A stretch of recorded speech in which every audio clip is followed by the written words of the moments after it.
Halo semuanya, kembali lagi bersama kami kelompok 2. Kali ini kita akan membahas mengenai analisis regresi dengan santai, visual, dan pastinya seru.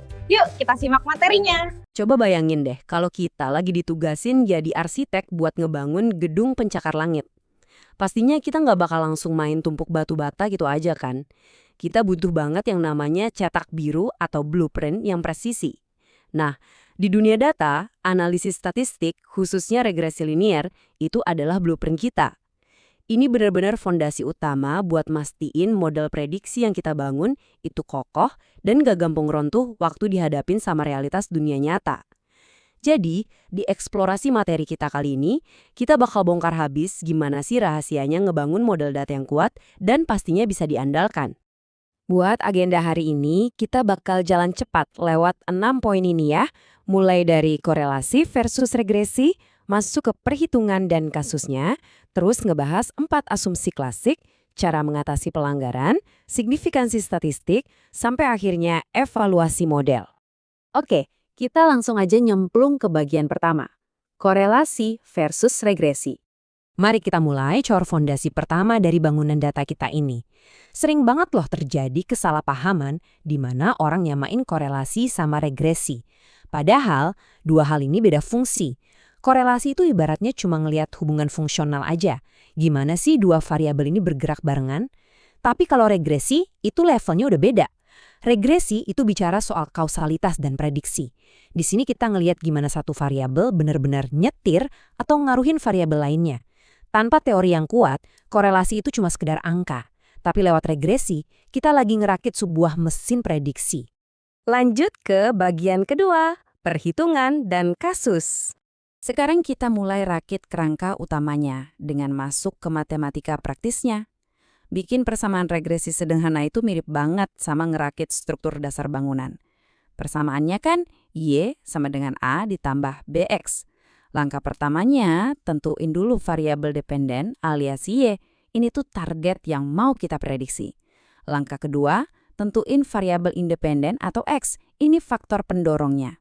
Nah, bagian yang paling menarik dari kerangka ini ada di peran A dan B. Nilai A ini konstanta kita, semacam garis batas bawah waktu X nggak ngasih pengaruh apa-apa. Kalau B, itu kemiringan atau penyangga strukturnya. Dia yang ngasih tahu seberapa besar Y bakal berubah tiap kali si X ini nambah 1 unit. Biar nggak terlalu ngawang, coba kita lihat 2 kasus nyata dari materi kita ini. Pertama, ada penyusunan persamaan alometrik buat memprediksi total biomasa kenari muda. Nah, ini pakai regresi berganda. Di sini, diameter dan tinggi pohon itu bertindak barengan sebagai variabel X buat membak biomasa atau Y-nya, yang mana ini penting banget buat penanganan perubahan iklim. Terus kasus kedua, regresi sederhana di dunia bisnis. Kita menganalisis gimana biaya produksi, si X secara langsung memprediksi tingkat penjualan, si Y. Jadi kelihatan ya, matematika ini bisa jalan di alam dan juga di pasar bisnis. Masuk ke bagian ketiga, 4 asumsi klasik. Disinilah kita mulai melakukan yang namanya stress test buat bangunan data kita. Ingat ya, ini bukan sekedar rintangan akademis yang ngebosenin. Ini tuh pagar pengaman yang super vital biar kesimpulan kita nggak bias dan data kita benar-benar kuat nahan beban prediksi. Ada 4 nih. Pertama, asumsi normalitas yang dicek pakai normal p-plot. Kedua, multikoliniaritas, kita pantau di VIF-nya harus di bawah 10 dan tolerance di atas 0,1. Ketiga, heteroskedastisitas yang bisa diuji pakai metode Gletser atau korelasi Spearman. Dan terakhir, autokorelasi yang dipantau lewat uji Durbin Watson. Kalau salah satu dari pengujian ini gagal, wah model kita bisa runtuh karena ngasilin estimasi yang menyesatkan. Dan ini ngasih gambaran yang pas banget. Coba deh bayangin titik-titik data ini sebagai objek fisik yang lagi kita susun. Dalam model regresi yang sehat, nilai residualnya tuh harus terdistribusi secara normal. Lihat deh gimana titik-titiknya kayak nempel dan ngikutin garis diagonal itu secara konsisten. Ini artinya campuran beton kita udah pas banget dan gak ada ketidakseimbangan yang fatal di strukturnya. Tapi tunggu dulu. Ada satu aturan spesifik yang sering banget bikin orang keliru.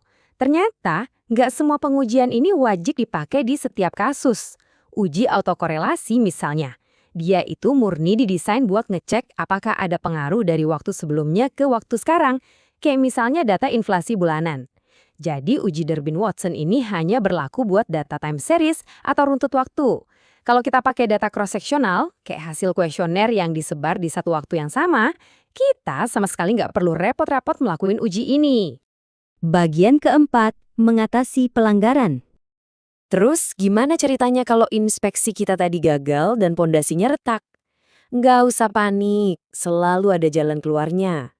Kita punya beberapa obat yang udah terbukti ampuh. Kalau datanya nggak normal atau kena heteroskedastisitas, kita bisa lakuin transformasi data, misalnya diubah ke logaritma natural. Kalau ada data yang nyeleneh banget, potong aja, lakuin trimming outliers.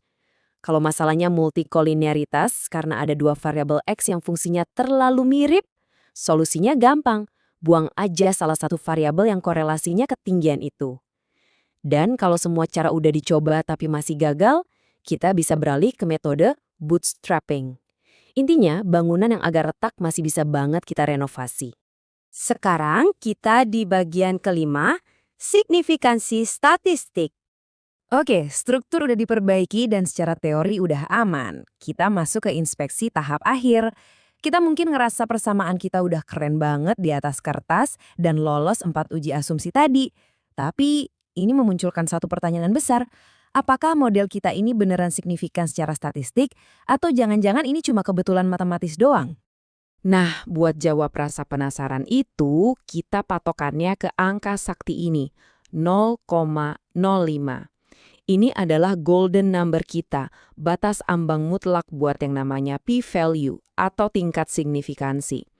Kalau p-value dari hitungan kita dapatnya di bawah 0,05, kita sah secara statistik buat nolak hipotesis nol.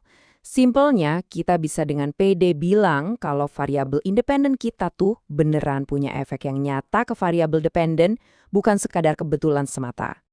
Dan buat ngujinya, kita sewa 2 jenis inspektor nih. Di sebelah kiri ada uji T. Uji T ini kerjanya ngecek komponen satu-satu. Dia nilai apakah satu variabel spesifik benar-benar signifikan secara individu. Nah, di sebelah kanan ada uji F. Kalau uji F, dia kerjanya nilai teamwork. Dia ngukur apakah semua variabel independen kita pas digabungin bareng-bareng bisa secara simultan ngasih pengaruh yang signifikan ke model. Dua-duanya penting banget dipahami biar kita tahu persis di mana kekuatan utama bangunan kita ini. Akhirnya, kita sampai di bagian keenam, evaluasi model. Ini dia tahap finalnya, ngukur stabilitas bangunan kita secara keseluruhan. Poin krusial di sini adalah ngecek nilai R kuadrat. Kalau kita dapat nilai R kuadrat sebesar 87,15% kayak di visual yang kita lihat dari salah satu studi ini, wah, itu luar biasa banget. Artinya apa? Artinya 87,15% variasi yang terjadi di dunia nyata itu sukses dijelaskan sama model kita. Sisanya yang sekitar 12%-an itu ibarat misteri, dipengaruhi sama faktor-faktor lain di luar radar kita. Makin dekat angkanya ke 100%, makin sakti model prediksi tersebut. Tapi ya, di lapangan tuh nggak selalu seindah di atas kertas. Contohnya di kasus biomasa kenari yang kita sebut di awal tadi. Para peneliti nemuin kalau meskipun semua uji asumsinya lolos, nilai R kuadratnya cuma nyentuh 31,8%. Secara objektif, model ini baru bisa ngejelasin sekitar sepertiga dari realitas di lapangan. Artinya apa? Model ini secara matematika emang benar, tapi jelas butuh perbaikan lagi sebelum bisa benar-benar dipakai buat kebijakan iklim resmi. Disinilah letak pentingnya evaluasi metrik tadi.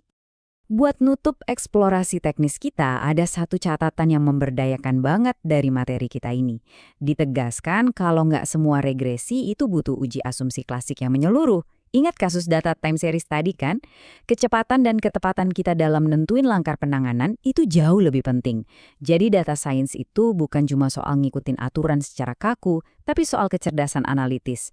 Tahu persis tes mana yang relevan dan seberapa cepat kita bisa benerin celah di model kita.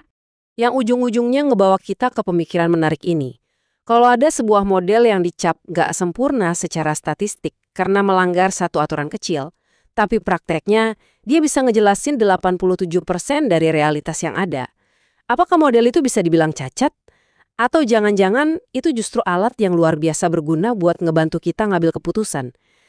Terkadang nih, obsesi kita ngejar kesempurnaan matematis justru malah nutupin fungsi asli dari data itu sendiri. So, gimana menurut kalian? Teruslah bereksplorasi dengan data ya. Dan sampai jumpa di bahasan kita selanjutnya.